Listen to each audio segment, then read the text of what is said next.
నువ్వు చెప్పిన మాట వింటానమ్మా. నీకు చిన్నప్పుడు గోరుముద్దలు తినిపించుకుంటూ చెప్పాను కదరా, నీ కాబోయే భార్య నా కోడలి పిల్లి అని. అవును, గోరుముద్దలు తిని చాలా రోజులు అయిందమ్మా. ఇంకా అమ్మాయితో నేను మాట్లాడినమ్మా. ఈ ఒక్కసారి నా మాటేనమ్మా. రే మామ డోర్ తీసేవుందిరా. అమ్మా అమ్మా, ఏందమ్మా నువ్వు చిన్నపిల్లలాగా బాగా జరుకో. రే మామా ఏమైంది డాక్టర్? జస్ట్ మిస్ అమ్మా. అర్థం కాలేదు డాక్టర్. నీ ప్రాణమమ్మా.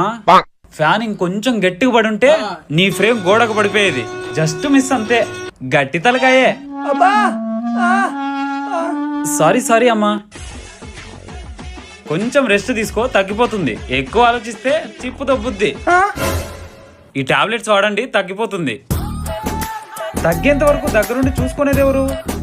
నేను ఓహో, నారి నడుము రారి అన్నమాట.